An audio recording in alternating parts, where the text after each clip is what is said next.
Hi, everyone. Welcome to Heart Healthy Leadership. We're your hosts, Greg and Angela Frost. If your team can't fail, they can't grow. And that's a leadership problem, not a team problem. People aren't afraid of hard work. They're afraid of an unsafe leader. Today, we're breaking down exactly what creates safety and what destroys it, and how secure leadership becomes the foundation of trust, honesty, and real transformation. By the end of this episode, you'll be able to identify a culture where feedback is welcomed, alignment is prioritized, risk is encouraged, and people are free to grow without fear of failure. Safety isn't softness. Safety is kingdom authority. Let's get into it. Today we're going to talk about why good leaders make people feel safe. And now this is not a very common thing that we would think that a leader does. We're not thinking, hey, the work culture I want to build is a safety culture, unless you're in construction and you are required to make it safe legally. Got my boots on, my hat on. But we're going to define vest. what safety means and what we mean by saying that, because I think it's going to be important. Yeah. So what we mean is when people feel safe, you actually get the best out of them. And what I mean by safe is emotionally and spiritually safe. So what a lot of bosses will do is they will rule through control. Mm-hmm. And usually what happens is that's rooted in insecurity, in emotional and spiritual insecurity. And when you don't have a firm identity rooted in who God has called you to be, the fruit of that will be control, it will be fear, it will be shame, and you will yield that fruit in your business. So you might get productivity, but your inflow of clients and of staff is going to be as big coming through the front door as it is going out the back door. You might make some money, but at the end of the day, there won't be joy, there won't be peace, and there won't be right alignment. And now I'm not saying that is a cut and dry, hey, it's either one or the other. There can be a gradient and a spectrum in this, where the more that you grow in your security and identity in Christ and are able to produce an environment where people can experience that, the more that those people in your environment can begin to flourish, which actually leads to lasting fruit, productivity, that remains in culture shift in the industry that you're in. Mm-hmm. And so, go ahead. One key distinguishing thing I have noticed as we've been journeying with high net worth business owners for 8 years now, 8 years, is when we get into listening prayer with them, with our teams, when we get into drilling down to what God is actually doing in their business, mm-hmm. It is never about the product. It's never about productivity even. It's always about people. God is always speaking to them, whether it be their business partner, their wife, their staff, their teams, their business cultures. He's always getting at, how are you revealing me to people? Mm-hmm. And so this is, again, it's a topic, we're talking about safety because it's not like we're going on a construction site, like wear your hard hat today in your business culture. It's how do you make the people in your culture feel safe enough to be truly themselves the way that God has wired them to be? And how are you creating a space where they can flourish in that instead of be fear driven and produce things? And you can't give away something that you don't have. So unless that is cultivated in you, you can't do that for other people. You actually have to do the heart work, which is hard work to do. And I want to preface this because we're not saying safety is like everything is permissible in our work culture. That's not what we're saying when we're saying safety. When we're saying safety, it means there's clarity, there is emotional predictability. Mm-hmm. Like we had a business owner who was just explosive, like calm, boom, explosion. And their staff never knew when they were going to explode.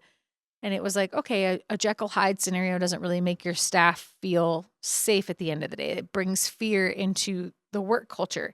We're not so another thing that when we're saying safety, we mean that there's consistency, there's authenticity, there's honesty in the culture. Those are the word when we're saying safe, it's not like, oh, everything's permissible in our culture. It's there's consistency, there's alignment in what people are doing, there's a health, and there's a clarity for people to be themselves.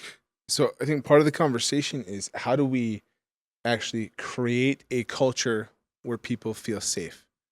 And the way forward in that is actually through what we talked about earlier with kingdom metrics. So if you want to go back and listen to that podcast, it's righteousness, peace, and joy.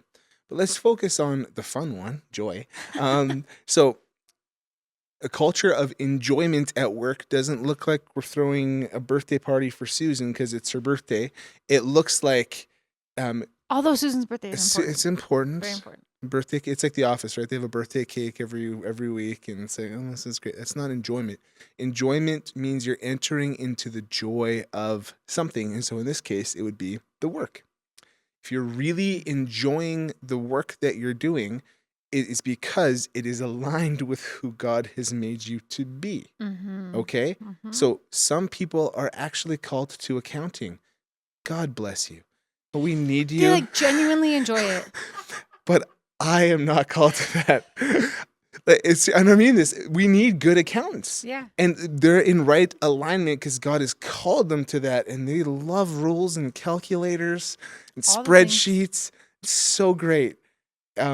I love getting my taxes done by someone because I don't want to navigate that. And I want to read a balance sheet. I don't want to make a balance sheet.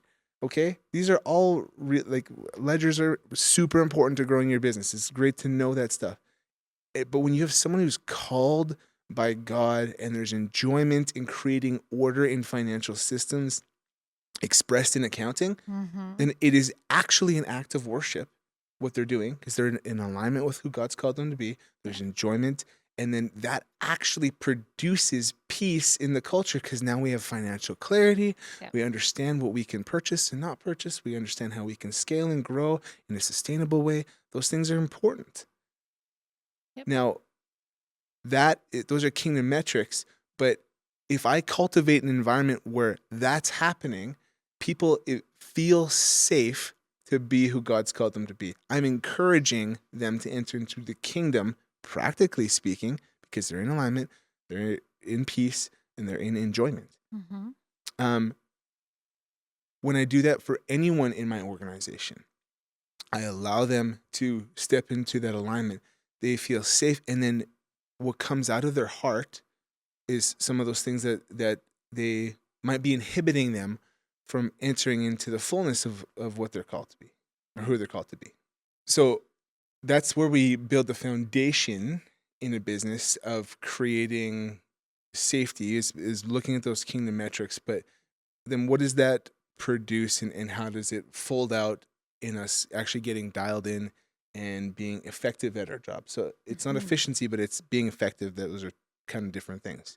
The first is we create a culture of honesty and ownership. So we need to have feedback. Feedback is super important. And a healthy culture of feedback is where I can share it face to face with you and you don't take offense. We're going to share this in our next podcast. We're talking about a coaching tool that I built, an AI powered coaching tool. But one of the things it does is it provides blind spots, which is the whole episode next.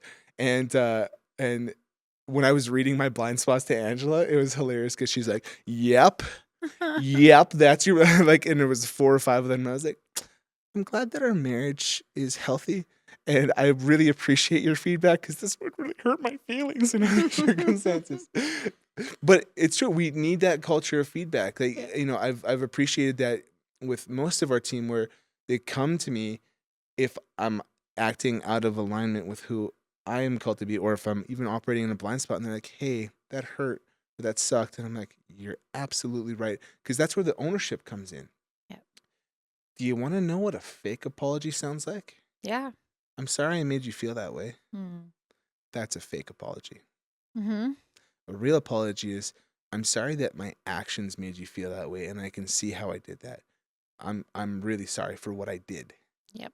Because saying I'm sorry for how I made someone feel is a fake apology, because I can't control how you feel. Correct. I can only control me and my actions. So if we identify what actually caused it, that's a true apology, and that allows us to grow and communicate and take that ownership of what is our part of the pie. And as we do that as leaders, Mm-hmm. that allows us to build it into the culture so that everyone can now take ownership. Mm-hmm. And as they take ownership, they grow and expand into more of who God has called them to be. Totally. With business owners and high capacity leaders, sometimes I feel like the higher up the food chain you get, the less feedback you get, because people in your organizations are less likely to give feedback to their boss or to their higher ups and that kind of thing. And so what a safe leader does is intentionally asks for feedback and then doesn't retaliate when the feedback comes. Yeah. It's more of an understanding of like, oh yeah, I could totally see how that happened. And I think we miss the opportunity for feedback a lot in business cultures, because it's like, the more I have learned, because the other thing that you get in feedback or debriefing is discernment. And that's a key thing that's missing in a lot of businesses is we have great ideas and we're moving the ball forward in a lot of ways, but we're lacking discernment, and discernment usually flows through feedback. Yeah. That's how you get it. That's how you're like, oh, I definitely missed the mark on that one. It's not just prophetic that we require discernment. Life requires discernment. And discernment left unchecked leads to suspicion. Mm-hmm. So when I'm discerning something, or my team is discerning something, but I don't have the relationship and trust with them that would allow them to feel safe enough to share that with me, it creates a gap. Yep. And what we always do when there's a story gap is we fill it with the worst stuff. Mm-hmm. It happens all the time for every person. So unless we're proactively working on our communication and our feedback and like what's going well, what's not going well, what are we missing? Yep. Those are actually the 3 key feedback conversations: is what are we doing that we should keep doing? What's going well? Mm-hmm. What are we doing that we should stop doing? What's not going well? And what are we not doing that we should start doing? What do we need to add in? And that when we create freedom in those ideas without fear of bringing those ideas to bear, Mm-hmm. create a really healthy culture that it's just awesome, because people are operating in alignment with who they're designed to be. And now it's not just my ability as a leader to build the culture and be the guy. I'm actually finding this more and more, and I'm not meaning this to sound self-deprecating.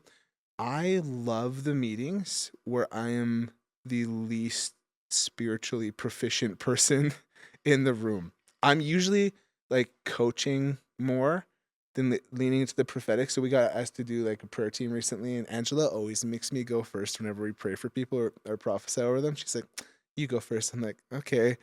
And Angela is very prophetic. She gets words of knowledge, and it's usually just bang on. Not perfect. I'm not trying to put that on you, but just that's your wiring. And usually I go more into like, hey, let's work on what's going on in your heart, because that's my wiring, helping them form that kingdom culture in their heart.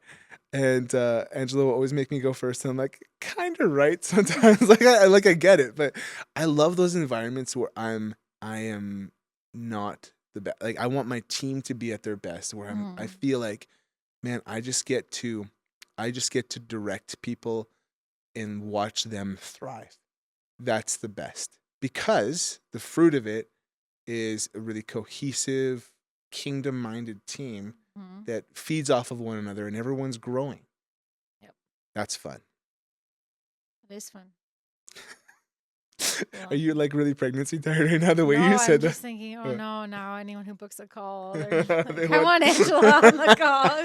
Just Give me her. deadpan. Like, That oh, is no. fun. Thank you for saying that, Greg. I'm gonna get a. One time, my buddy was over, and I said something, and I looked at Angela, and she just gave me a look, and I said, "Uh-oh, I'm in trouble for later." And he quoted that. Am I in trouble for later? No, you're not in trouble for later. I think I might be in trouble for later. Oh, I just am thinking like, oh gosh.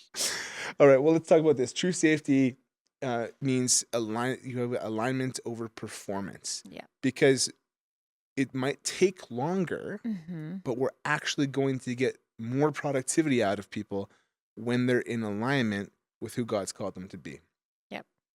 Well, alignment naturally produces fruit, whereas performance produces, sure, great results for a season, but then you look at the relational dynamics of your teams or your business and how are people actually doing and feeling if they're just performing.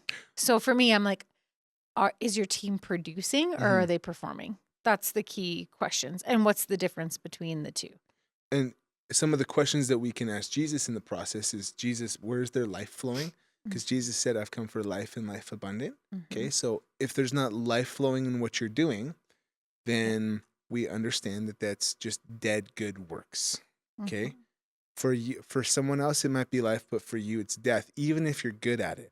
Okay, so it goes back to again the principle, like the Pareto principle, the 80-20 principle. Great, good principle, but if we're asking Jesus, okay, Jesus, what is the 20% that I'm called to that's producing 80% of our revenue or productivity or enjoyment or peace or whatever, and we make that the metric to focus on, and we keep doing that and handing off things to people who are called to do those things, we perpetuate a kingdom culture. So I've done this with some of our team members and two of our wonderful team members here, where we sit and we want to hone in on who God has called them to be, and then create space for that to be expressed, and then we have to go back and forth on figuring out what's working and not working. And so another thing that's really important in creating a culture of true safety is, are you free to fail? So the fear of failure is a very real fear that most people experience, and it prevents them from taking a step out in entrepreneurialism or a risk. Like we talked about that in the last podcast with the house, right? And not purchasing a house when we had a great opportunity to make lots of money. Yeah. When we can identify that we are experiencing a fear of failure and create a space where people can take a risk, then we actually allow those people to grow.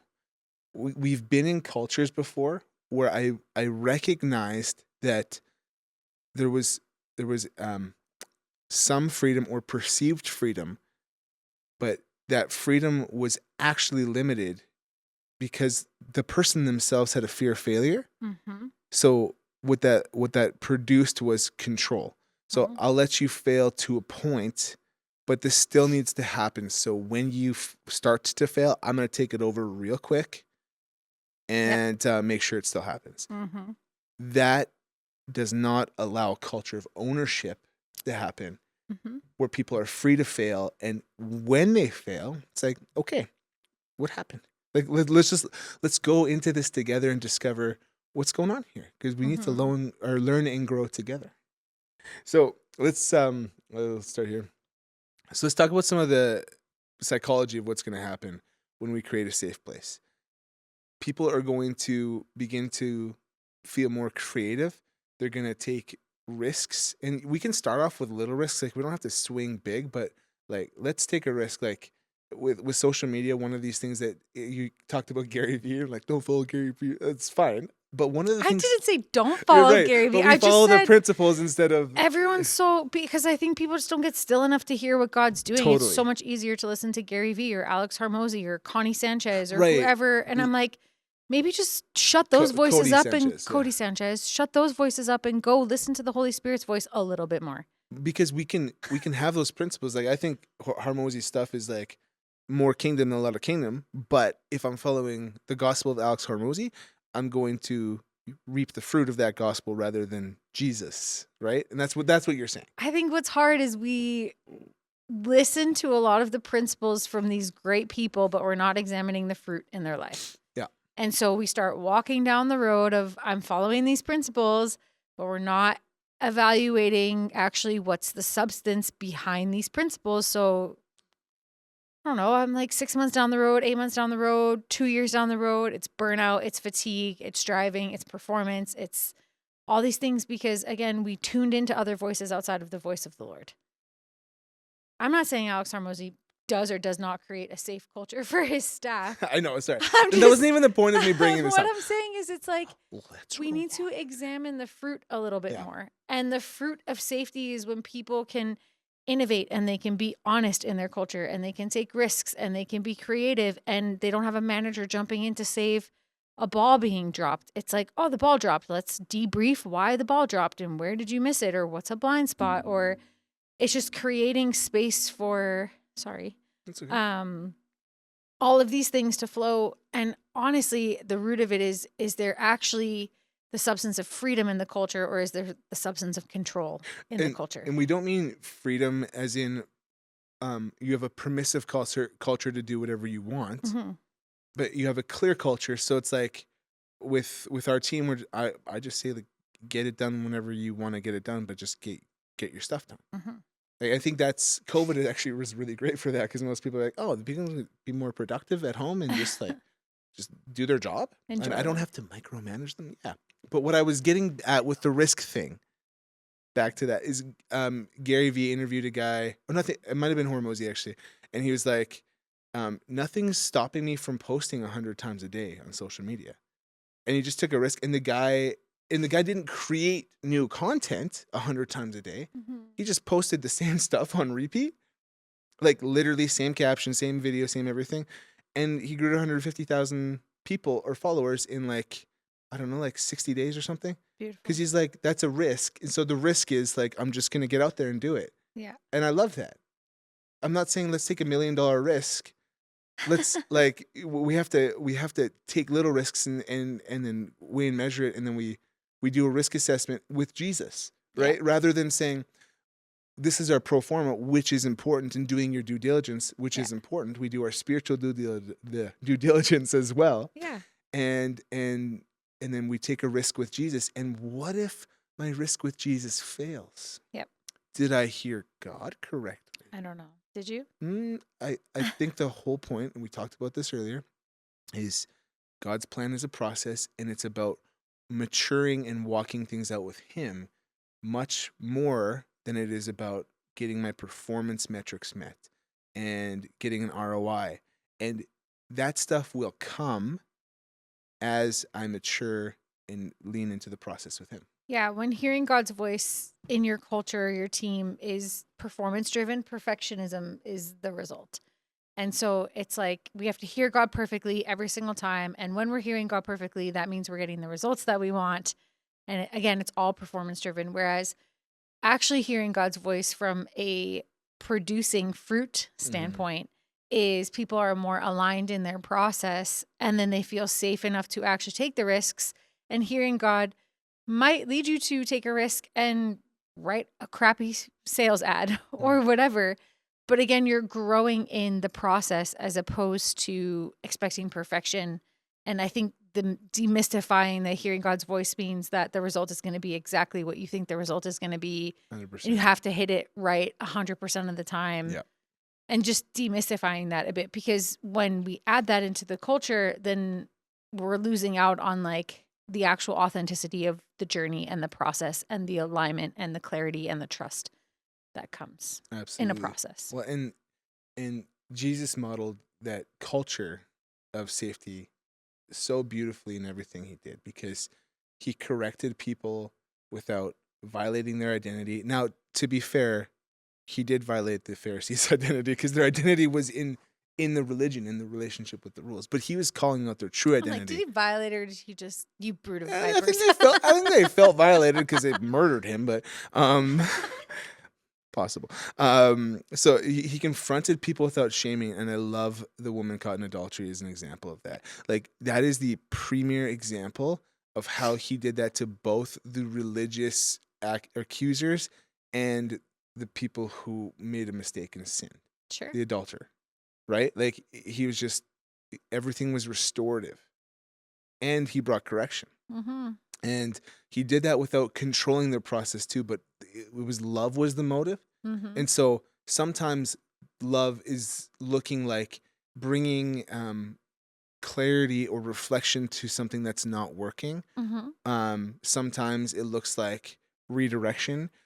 Like if someone's going off and saying, "Hey, I'm I think I'm gonna do this," and it's like, actually, I think you're called to this thing, and that's where life is for the person. And sometimes it's just letting them go around the mountain again. Yeah, because they're gonna learn in the process, and that's Mm-hmm. okay. God lets us Mm-hmm. go around the mountain. He does. That sucks. I think it's funny you're Why don't talking you about control like me, God? Just kidding. Jesus's process in business and allowing them to thrive. And I think to myself, I always think about Judas when we're talking about this because I'm like, okay, Jesus knew that Judas was stealing money from him, yet put him in charge of the money. Mhm. And I think to myself, what was God? Because again, we have to go back to the belief system that Jesus was only doing what the Father was doing. So, what was the Father doing, trusting Judas with the money, knowing that Judas was stealing the money? Like, what was that whole process like? And enough that Judas is around all of the other disciples when they're doing all the things. So everyone was shocked when it was Judas that betrayed him. It's not like, oh, Judas, the guy who can't cast out the devil, the guy who can't do a miracle. That wasn't the process. He was in the process with him, and yet the Father still had him in a more refined process. And what was Jesus doing and all that? And we don't know because it was never actually revealed in Scripture. It'll be really interesting. I mean, we can ask Jesus questions about that now, but also it'll be interesting to understand that in eternity. Like, what was that like for you? But we get this like linear thinking about what process is supposed to look like. Yeah. Because we think hearing God is a linear thing. And I'm like, I can't really find any biblical example of a linear process for I don't think there's any linear process. Like, but we try to make it that way. Addition is a linear process, and that's about it. Right. So when we're talking about leadership and leadership cultures, when there's a linear process forward, like these are the steps that you follow to do this, I kind of sit there, I'm like, oh, this feels really stuffy and a little bit controlling because everybody's process is a little bit different. Yes. And I'm not saying you don't need to like go entry level to management to all of that kind of stuff. That's not what I'm talking about. I'm just talking about when we're in a safe culture, there's a uniqueness to everyone's process that is permissible. I'm not saying it has to be you have 1,000 employees and everyone has a unique process. It's just there's a little bit of ebb and flow in the development of people. Right. And so if we're going off of that, and I completely agree, God is more interested in developing people than he is your business culture. Correct. Or your business success. But building people will build your business culture and building business success. Yeah. So that's the eternal fruit, is as we're working at building what God is doing in people's life and participating with that and creating space for that. That's why safety is so important, because now I've created space for the authentic expression of who God is in that person to come to the surface. And we've worked with boards doing this. We've worked with business leaders and entrepreneurs doing this. And boards are interesting. Teams are interesting because everyone triggers each other's stuff. But as we've worked with those boards, it's what it does. It's fantastic because as those people are, you create a system where they can thrive in who they're designed to be. Yeah.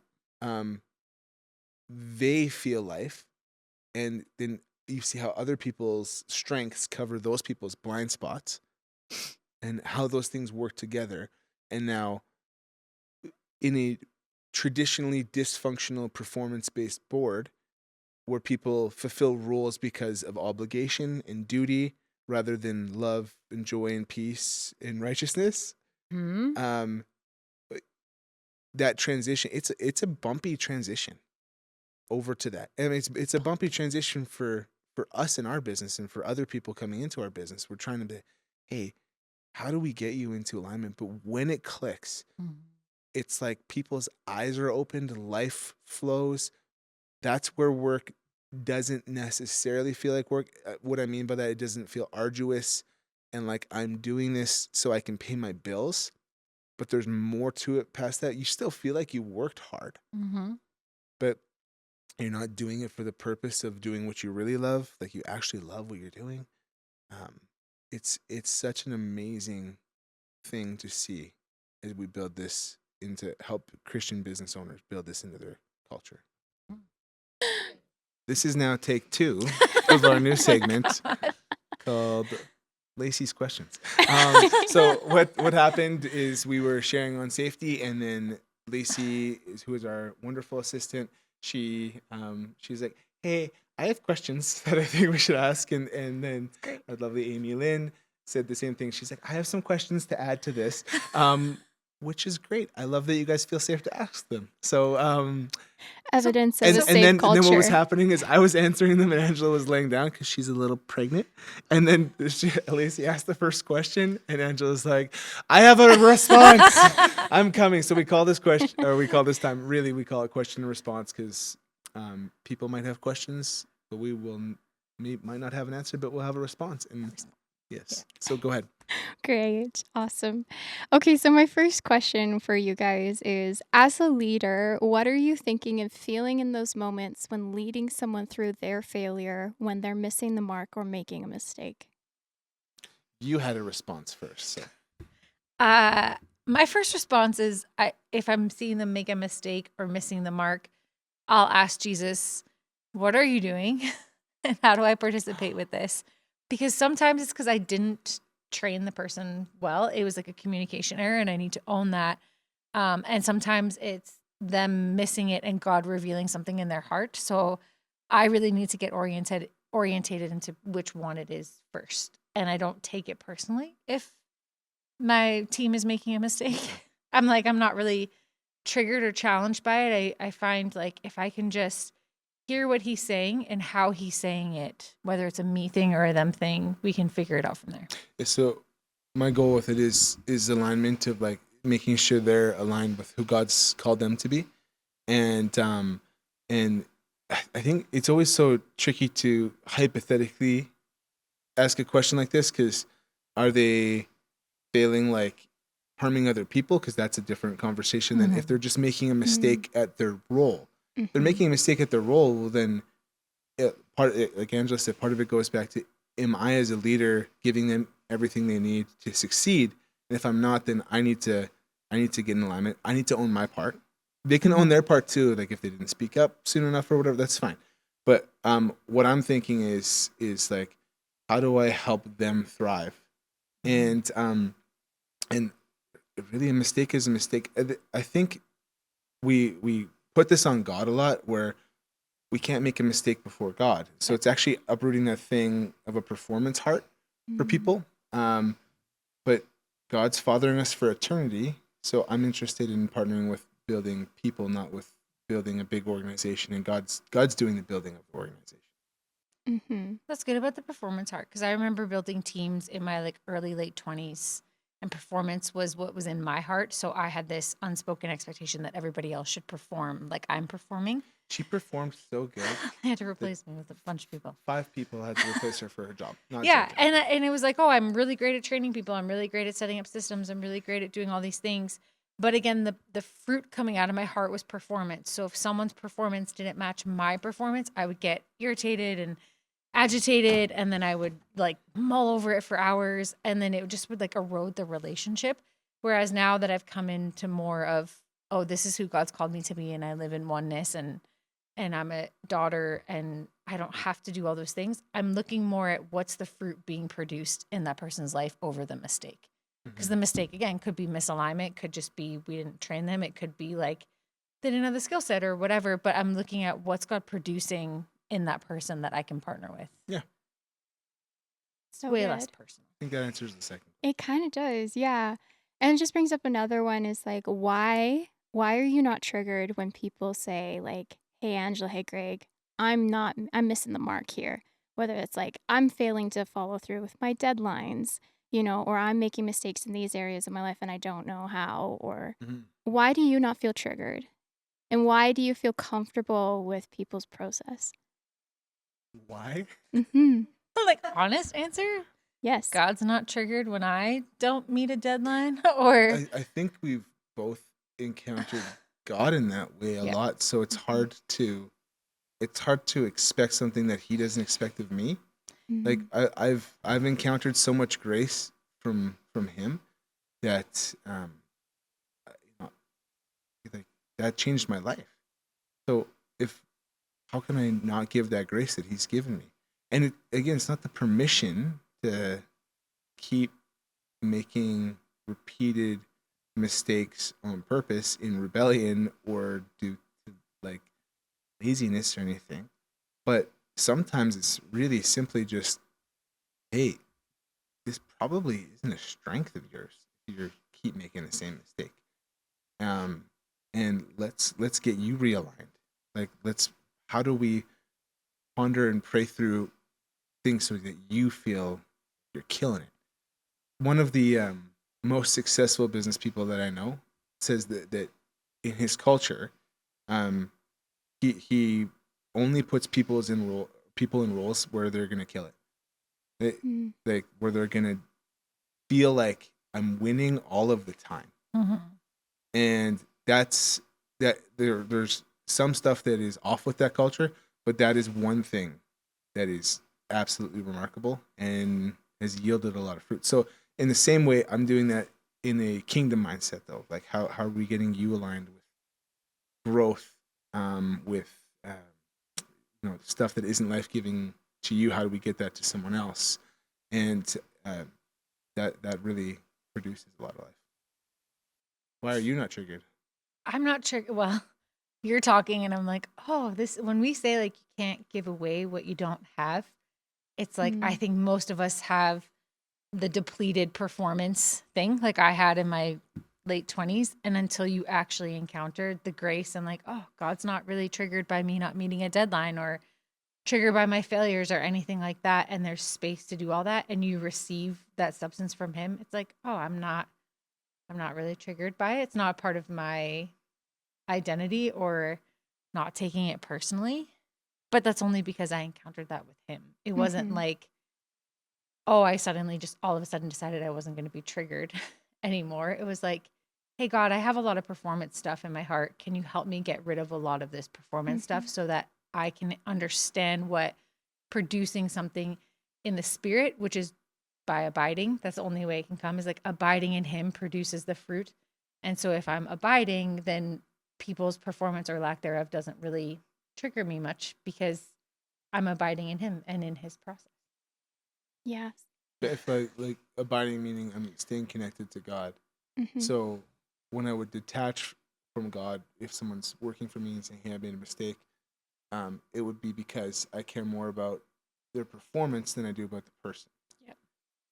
So even if that person is misaligned in the role or even needs to be let go or laid off or whatever, I still need to keep the person the focal point, Mm-hmm. not performance. And I can't do that unless I've experienced that from God. Mm-hmm. I think the other big thing is people's performance isn't attached to my reputation anymore. Because I think in Mm. business, there's always this like, well, my reputation is the biggest thing, how people know me, how people perceive me, all of those things. And I just remember God being like, if you have my reputation, why does it matter? And if I destroy your reputation or I redeem your reputation, what does it matter? And I was like, yeah, I guess if I realize that performance and reputation are tied in one another so tightly, they're always intermingled. If I actually start to remove the performance component, I remove this pressure of having a good reputation because I have his reputation. And then your performance doesn't really trigger me or missing a deadline. It's like, okay, well, we'll figure it out. That's so good. Thanks. So basically, you're not living by performance. Yep. So you're not triggered when somebody else is and they're failing those places Not really. because you're We an all are. identity. So good. I will say it's really hard because with business owners, Mm. there is an expected level of performance because we're high ticket coaches. Like we're not cheap, um, which is feedback we get sometimes, and that's fine. We used to be cheap, and I see them in your emails. um, stories. So some of those business owners will come in and they expect performance. So I'm balancing the tension in there with Jesus of like, okay, Jesus, you got to show up first of all, because our whole process is dependent on Him. But it's Jesus, like I choose to step out of performance for identity. Let's just choose to perform from the identity that you've given me, be who you've designed me to be. And I work hard at that one because I have, at least initially with clients, I have to constantly overcome that internal objection that I know is happening with those people. I've invested this, and I don't know what's going to happen. So I need to get a return on this. And then nearly every time, and I would say lately every time, because we have a better top grading process with clients now, they're like, oh my gosh, this was amazing. When can we do this again? And that's amazing. That's the Lord. We have our intercessors on the calls. My goal, it's fun because I'll ask them, hey, do you want to take on more responsibility? They're like, nope, you're good. You do the facilitating coaching. We're happy to be, the assistants in there. And then we have actually one guy who's wanting to step up into that, and he's amazing at it. My goal with all of those people is how do I help them get into alignment? So not just like administrative structural stuff in our business, but the fulfillment side. How do I get them to come into alignment with who God's designed them to be, and to look at their unique giftings and wirings, and how do we cross-pollinate and grow all together? And that kind of stuff is built like a culture where our team is essentially special forces in the spirit. They're amazing. And that's why I feel like I'm the least valuable player, which I'm happy with. They're just like awesome. I did not get that. I think it's a good sign when your leader thinks you're really awesome when you work for them. That's probably also evidence of a safe working culture. It's true. That's true. It's fun. Everybody wants, a Greg to be cheering them on. That's true. Thanks. True. Okay, here's our last question from Amy Lynn. She wanted to know, what is your thought process when somebody is making a repeated mistake? Yeah. I think this is what's tricky in the difference between managing people and like participating with what the Father is doing in their life. I am less interested in managing people because that's rooted in a transactional relationship. When I'm put into those situations, honestly, and I have been put in those situations of managing people, I want to fire them. Like, because the point of the relationship is transaction. But how we build our culture again is we ask Jesus, who are you bringing into our fold? So we're participating with what God's doing in their life and in their business. God's plan is a process. So that process sometimes takes longer. So again, it goes back to, is this a misalignment? Or we're going to get into this on the blind spots, but is this a misalignment? Is this a character issue? Is this something that needs healing? And then we work through that problem, help them get adjusted, and then go from there. So if they keep making the same mistake, they're probably not well suited for that specific task, but it's just a task and someone else can do the task. I'm more concerned about the person and getting them aligned. So I think what you brought up about managing people and it being a transactional that's huge, is when you can, as a leader, shift your focus from management to people focused. And because when you're managing people, again, it's performance based. So it becomes a transactional interaction. Your performance means I'm managing you incorrectly, or I need to do something because of management. And it just creates this tension. And then you come and you bring feedback, and then they strive to try and make a difference. You'll see a change for like 2, 3 months, 4 months, but the heart hasn't changed. And so if the heart hasn't actually had if the heart hasn't been tended to and actually entered into a transformation, you're just going to keep entering into the same cycles of they perform, they succeed for a while, then they fail. And again, I'm looking at that as a leader, like I'm not equipping that, I'm not loving that person well if I'm putting them in that shame, fear, control cycle. And the control is just performance. They're just controlling through performance. And the shame of not meeting that performance and then the fear of letting the manager down. And so I think it's just working that through and taking them as much as we can out of that cycle and into alignment, peace, and enjoyment. Yeah. Would you guys touch on a little bit the two different types of relationships there are? Yeah, that's good. So we talk about There are transactional transactional relationships. and transformational. Just kidding. Did you want to take it? No, I just hear you say this at least 15 times a day. Okay. So there are two types of relationships. There's transactional relationships, and there's transformational relationships. A transactional relationship, how most people would describe that, is like relational equity. So give and take in relationship, which is true. And, we have transactional relationships all the time with the tellers at the bank, with the clerks at the grocery store.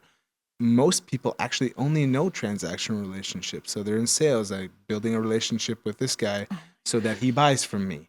Or, building a relationship at work so that I can feel accepted. Like it's a transaction. It's literally like your heart feels like, oh, I have to do this thing to put the quarter in the relational piggy bank because I know one day I'm going to have to draw on it. And you have this like internal record of, did I put enough quarters in the piggy bank? And it's super alienating because you're always having to do it out of self-protection. It's really out of an orphaned heart.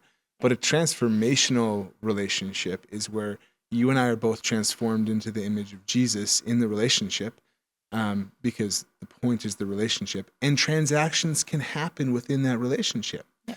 It's so funny because sometimes Angela in her marriage will be like, we're not in a transactional relationship. I'm like, yeah, but transactions can still happen. Like, I need you to scratch my back right now. And she's like, 3 scratches. I'm like, no, 1 minute timer at least right now.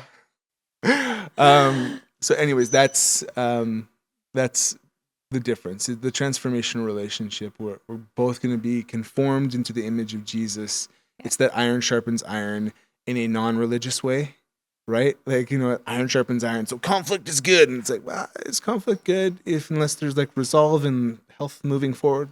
Maybe not. But yeah. Does that make sense? It does. Okay. I just wanted to bring that up since you spoke so much about transactions. Yeah, no, Just the that's super transactions. helpful. Thank you. Yeah. No. They're usually tied to performance. Always. Like if we sit in a conversation long enough with someone and unpack, like, tell us about your relationships, we can tell, oh, this is a lot of transactional relationships, or this is a transformational relationship. One has life and you don't have to keep a record of, it's kind of like, I'm thinking like motherhood and we're about to have our 5th kid. And it's like, okay, did I cook enough meals for everybody else? Did I show up and be a village for everybody else? Did I do all these things? And again, your brain's going into transaction mode so that people will end up showing up for me, which is again, transactional versus like, do I just live openly, open-hearted and vulnerably and in relationship with people with the grace that I have on my life right now and knowing that God's going to come through for me in those relationships that I choose to just be myself in. And I'm not thinking like, okay, did I cook Lacey 18 meals? Because if I cooked her 18, then she'll at least bring me 1. I needed 19. Actually. Honestly, I needed to be 20 before Lacey would make me cookies. But and then because again, I see Lacey's living in transactions. We may need to work through that later. I'm just kidding. But I'm laughing because it's like about to have a baby. But I think about business leaders all the time, and so it comes out in a best practice. Like, did you do? Your goal is to get 67 sales calls today or in the week. Why 6, 7? Oh I don't know. Why 6? That's literally on the top of my mind. Your goal is to get 80 calls. Oh, like you got to book 80 calls because if you book 80 calls, you'll close 10% of those calls. So again, we turn it into a transaction. So now you're reaching out to people, not because it's what God is doing, but because you've turned it into a transactional thing, leaning back into performance, dealing with this whole shame, fear, control cycle where your leaders feel like they're failing because they're doing their diligence. They're doing the due diligence. They're doing the things, but it's lacking life in it and it's lacking a system in it. Is that my fault or is that their fault? Well, it's both of our faults because I'm not creating a space where they can flow in the spirit and they're not entering into a space where they can flow in the spirit. That's awesome. Great rant. Love that. Thank you guys for answering our questions. Any other questions? I feel like we all have homework. Do you have questions, Amy?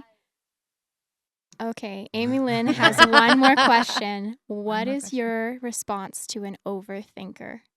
That's really simple. It's like basically, I'm realizing as our business grows, my job is to more coach internally and externally because we're coaches, right? But it's just pause. Jesus, I'm thinking this right now. What are you Mm. thinking? Jesus, I'm feeling this right now. What are you feeling? It can be for an overfeeler too. Most of us didn't grow up in an environment where we learned healthily to emotionally anchor on our parents. Kids, I don't know if you noticed this, but if a kid falls, they look to their parent to see how am I responding, right? That's a very commonly known thing. In the same way, we look to the father on how to respond, but because most of us have some degree of orphanedness in our heart, we don't know how to respond. So in overthinking, it's that you're trapped in your own world and you're trying to figure it out. And what we need to do is invite Jesus into the thinking, because then we're transformed through the renewing of our minds. Romans 12:2. We're taking thoughts captive to obedience in Christ, whatever the things, First Thessalonians, whatever. That's the pragmatic nature of doing it. And we're doing that in our emotional heart as well. Any thoughts? Boom, mic drop, walk away. Okay. Any other thoughts, Amazing. questions? You're welcome. That was awesome. Thanks, guys. So if building a safe leadership culture is something that you're looking at doing, you're like, hey, I would love to do this with our organization, book a call. We want to build a relationship with you. We want to walk alongside you as a leader so that we can see God's kingdom come in your business and in your life. Thank you for joining us today. We hope you really enjoyed this message. If anything resonated with you from today's podcast, we wanted to ask to see if you'd be willing to share it with a friend that you think would also benefit from it. We hope to see you again soon.